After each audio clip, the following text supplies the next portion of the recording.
one of the things that I've wanted to do on the show but really haven't been able to do yet is have a featured segment that will keep people coming back and something that people can look forward to in the week.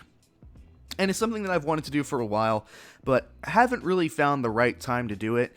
I wanted to start this specific segment, of which I'm introducing now. I wanted to start this after the Super Bowl, but some quick rudimentary math just pointed out to me that, wow, there's no way that you're going to be able to get in every single team like you want to without completely running yourself mad. You're not going to be able to fit all 32 teams in before or in between the time that the Super Bowl ends and the time that the draft begins.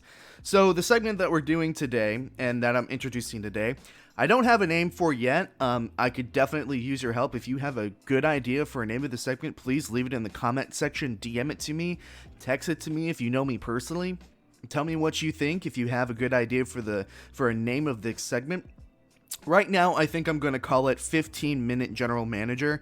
And that's not very catchy, so you could see why I'm trying to find another name for it. But essentially, what I wanted to do, and one of the main ideas that I had before starting the Hard Headed Sports Podcast, is I would say, wow, wouldn't it be really nice for everybody to have a simple, less than 15-minute video in which somebody who actually knows what he's talking about and isn't just fantasizing about, a trade finder in a video game mode, like putting together all these ridiculous ideas like, Tom Brady's going to leave the Buccaneers and go to the Colts this offseason. No ridiculous stuff like that. Wouldn't it be nice if everybody had a video that was less than 15 minutes in which somebody laid out a smart, analytical path forward for their favorite football team in which they would either remain contenders for this upcoming NFL season or they would become contenders for this upcoming NFL season? And I thought, well, that's a really great idea, but that's not necessarily original, so how are we going to really implement that in a way that's unique? And I thought, hey, let's do it off the top of my head at the top of the show. Let's get dangerous with this. Now, obviously, I'm not going to do it completely blind because then I'm going to sound like I just don't know what I'm talking about. So I do have my notes in front of me.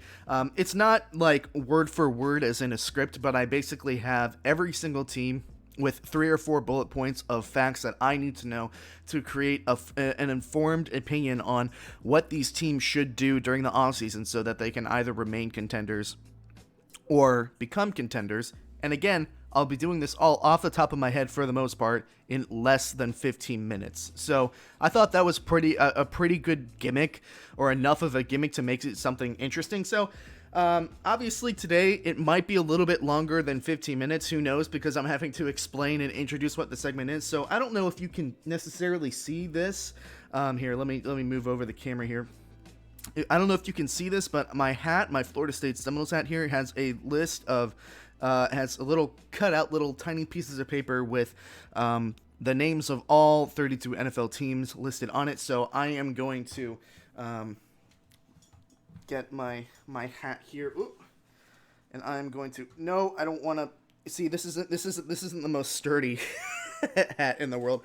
I'm going to pull a name at random here and see what we get, okay?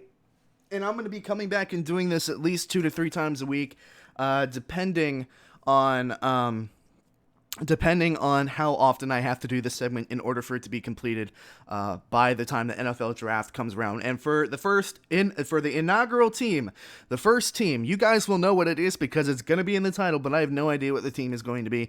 The first team is going to be, oh my gosh, that's actually a really good one. I lucked out today. I don't know how well this is going to translate onto camera, but episode number 1 of whatever I'm going to call this, the San Francisco 49ers. So let me go ahead and scroll to the 49ers section in my notes. And again, these notes aren't word for word script. It's basically the cap room, how many picks the team has in this upcoming draft, and some like key bullet points on what the team is going to have to deal with this upcoming offseason. No step-by-step analysis.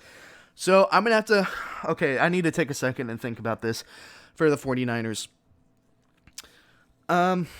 Okay, well, first, maybe let's start off by reading the bullet points. The things to know about the 49ers. A 6-10 record last year in a very good NFC West division, including 2 wins against the Rams, which obviously that team went to the divisional round this season. It was a team that was up and down across the season, but in the end, still a very good football team. The 49ers have about $9 million in cap space for this upcoming offseason, and they have 8 picks in the draft this year. They are receiving a third-round compensatory pick. Compensatory? I think that's how you say that. Let's say a compensation third-round pick for losing Robert Saleh to the New York Jets to be their head coach. And this is actually really good for the 49ers because they lost a third-round pick in the trade for offensive lineman Trent Williams, who we'll be talking about as the segment progresses. So, when it comes to the 49ers, what do they need to do to become a contender for the next season? And I think the first place to start is, where do I stand on Jimmy Garoppolo? What do you think about Jimmy Garoppolo? Jimmy Garoppolo is a name that's been thrown around as in he is going to be traded by the 49ers. The 49ers are not sold on Garoppolo anymore. And out of all the quarterbacks, right, that have been rumored to be changing teams or are on the trading block or rumored that their team isn't interested in them anymore, Jimmy Garoppolo is the one that I find the most silly, and I don't agree with it at all. I think you need to keep Jimmy Garoppolo. I know he had a bad start to the season last season before he got hurt. I know he was not performing well. I know he's going to be coming off an injury next season. But again, out of all the quarterbacks that are going to be rumored or have been rumored to either be traded, released, or replaced this offseason, Jimmy Garoppolo is one that doesn't necessarily make sense to me. And I understand it's a what have you done for me lately league. I get that. But the 49ers were absolutely ravaged by injuries this last season, and they still produced some impressive wins. I think, and they did especially well in their division. They beat the Rams twice. They beat the Cardinals once. They lost both their games to the Seahawks, but the Seahawks were a pretty decent team this past season. I know it's a what have you done for me lately type of league, especially nowadays, but for me, Garoppolo hasn't done enough to lose the starting job. It's not like Jared Goff, who had 2 mass seasons where you can understand why the Rams would want to trade for somebody like Matthew Stafford and completely shape, the offense around a different quarterback after 2 mass seasons. Garoppolo, even after taking his team to the Super Bowl, had about 4 bad games at the beginning of the season, and really it was only 2 games. It was the Miami game where they lost 43-17, and it was another game before that, and I can't remember off the top of my head right now because, again, we're doing this at random. Didn't have enough time to research this, or didn't have any time to research. I couldn't have researched it. That's the whole point. I don't think that Garoppolo has done enough to lose the starting job yet, and the fact that they're shopping him around is kind of silly to me. I would keep Garoppolo for at least another year, especially while you have him on the contract. I think he has 3 years left on his contract off the top of my head. I don't know if there's a player option involved. Maybe some of you 49ers fans could fill me in on that. I don't know what you all think about Garoppolo. I think he deserves another year. His team was ravaged by injuries. He was injured. He only got 4 games. Who knows where the 49ers would have been if Garoppolo didn't get hurt? And, maybe that's a little bit difficult to say. But if anything, the 49ers proved to me last season that the team has tremendous depth and that the team drafted very, very well. Considering that even though a lot of the core players of the team, talk about Jimmy Garoppolo, Nick Bosa, those D Ford, all of those guys, especially on the defensive end, going on injured reserve, and they were still able to break out and win 6 games, and 2 of those games against a division rival that was in the playoffs. It's still very impressive. And I think the story for a lot of the 49ers last season is, wow, look at all of these young players stepping up to replace the starters that are unfortunately going down with an injury. So in my opinion, when it comes to Garoppolo, you need to give him 1 more year. The team has done well enough in the draft and has a good enough team to really give Garoppolo the opportunity to run it back another year before you decide whether or not to move on from him. If Garoppolo has another crappy year, then by all means move on from him. But I think it's a little bit too early for the 49ers to move on from a quarterback that helped take them to the Super Bowl literally 1 year ago at this point.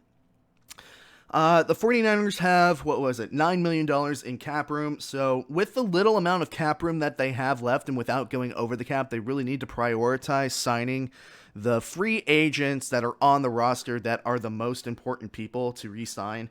You need to focus on signing the two best players on the roster. So that would probably, or that are free agents. So that would probably be Trent Williams, who is the offensive lineman that the 49ers traded for last season. He had a Pro Bowl quality year. He's probably one of the best offensive tackles in football. You need to keep him because it doesn't matter who is lining up under center for the 49ers. If they're getting sacked from their blind side, that is a no bueno situation. Need to try and re-sign Trent Williams. I would make that my number one priority. And number two, I would probably try and re-sign... Oh, it's a toss-up. I would probably try and sign Kerry Hyder, who had... he had about 8.5, I think he had 8 or 9 sacks. I think it was right in the middle. 8.5 sacks last year, which was in the top percentile of the league. I think he was either 20 exactly or around the 20 mark when it comes to most sacks in the NFL. Had 8.5 sacks last year. Good piece, good rotational player, especially with Dee Ford and Nick Bosa coming back this next season. That defensive line can really continue to be one of the best defensive lines in football. Re-sign Kerry Hyder, re-sign Trent Williams. You should focus on those two, and then go to the draft for your other needs. But speaking of the draft, the 49ers have the 12th pick in the draft, and as the 49ers are again, one of those teams that are in the hunt for a quarterback, even though I think it's silly that Garoppolo has lost his job in one season of 4 games of bad football and an injury, and he's lost his job, and the 49ers are trying to upgrade. And let me clarify, is Jimmy Garoppolo a world beater at quarterback? No. But has he done enough to be replaced in San Francisco? No, I don't think he has. So, with the 12th pick in the draft, the 49ers are in a little bit of a gray area, depending on what happens in the first 10 picks. And I feel like we're going to be saying a lot. We're going to be saying that a lot on this segment as things move forward. Depending on what the 49 or what happens in the first 10 picks, let's say. Depending on what happens in the first 10 picks, it really depends on whether or not that would really affect how the 49ers handle the draft at the number 12 spot. If I were John Lynch, if there is a big name quarterback available that people still want desperately, I would seriously consider trading back to, like, I don't know, maybe into the 20 somewhere. Trade down with somebody like a New England, the Jets, if they don't take a quarterback with their second pick. So one of the things that I think we'll discuss when we talk about the Jets, whenever their name gets randomly pulled from the hat, is do we take a position player at number 2 and then draft a quarterback later, hoping that somebody falls, and we also have Sam Darnold, or do we draft a QB with that number 2 spot? But this is about the 49ers. Focus, Nick. Oh, it's difficult, like, going through all this off the top of your head. So depending on what happens in the first 10 picks, I would seriously consider trading down at the number 12 spot, try and get a couple of picks from a team that doesn't want to miss on a quarterback and wants to move up in the draft. So that could be a New England, that could be the Jets, that could be the Colts, that could be Chicago, that could be Washington, a couple of teams that are in the running for a quarterback. Otherwise, I think it would, if I were John Lynch, I would probably make my utmost effort in the draft to address the defensive back situation. The 49ers have anywhere between 4 to 7 defensive backs that are entering free agency this year. Richard Sherman being probably the biggest name that you would recognize. And that causes immediate concern because, again, the 49ers have $9 million in cap space. It's not like, they have a lot of cap room to work with. They can still go over the cap a little bit, depending on how they structure their contracts. But the 49ers have $9 million in cap space. They don't have a lot of maneuverability when it comes to re-signing everybody and keeping the team together, which is essentially what I'm suggesting. So they're going to have to address some needs in the draft, and I think the defensive back is going to need to be the slot that you address the most. So I think at number 12, you draft Caleb Farley or out of Virginia Tech, or Patrick Surtain II out of Alabama. Draft a cornerback, cornerback, cornerback not quarterback. And Patrick Surtain is like 6'2", 195 pounds, give or take, so he's a little bit taller. It fits the defensive scheme that Robert Saleh had in San Francisco. I don't know what the new defensive coordinator, what his scheme is going to be like, if it's going to be more of the same. I imagine it would be. So Surtain definitely fits the mold. Caleb Farley would also be really good. And as it pertains to the defensive back situation, Sherman sat out most of the season with an injury, so you might be able to get him and re-sign him for cheap. He is 33. He's on the downside of his career, so he's going to go into kind of that jump around the team mode, I would assume. And another name that you would want to re-sign is Jason Verrett, who had a really good season as well at cornerback. So if you can't re-sign Sherman for cheap, and you can't also sign Verrett, and you had to choose between the two, I would choose Verrett. He's 3 years younger. He had a better season. And then address the defensive back need in the draft with Patrick Surtain and Caleb Farley. I don't know where we are on time. I'm trying to speed up and go through with it. Second and third round pick. I understand that people are getting cold feet on Garoppolo, and I don't think that the 49ers take a quarterback with their second round pick either. I really don't think that they'll take a quarterback. I wouldn't take a quarterback, especially when the defensive back situation is so dire. You really don't have the luxury to go and take one like that. Second round pick. I really like Amari Rodgers out of Clemson. Obviously, he played in the Senior Bowl a couple of days ago. I think he's a first-round talent that could slip to the second round. I like the wide receiver pieces that the 49ers have, Deebo Samuel and Brandon Ayuk. I think they're really nice pieces. Amari Rodgers could be a really nice third man in that, and he has first-round talent. I think he would probably slip to the second round, depending on how front-heavy, again, the first 10 picks are when it comes to quarterbacks. If the 49ers are unable to sign Trent Williams, you definitely should address that need in the draft as well. Wyatt Davis out of Ohio State's a good pick. Taven Jenkins from Oklahoma State is another name that I've heard thrown around. And I know we're getting low on time here, so I'm speeding up. The third round compensatory pick, depending on where it is, this is where you might want to try and get a quarterback. If John Lynch is hell-bent on getting a quarterback in this draft, Kyle Trask, I think, will slip to day 2 or day 3, whatever day the third round is. Kyle Trask is a name that I think might slip in the draft.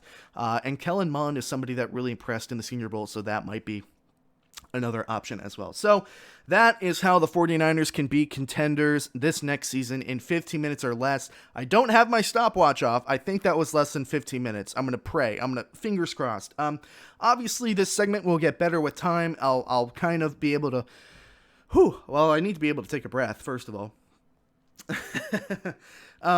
With time, this segment will get a little bit more concise. I'll get better at it.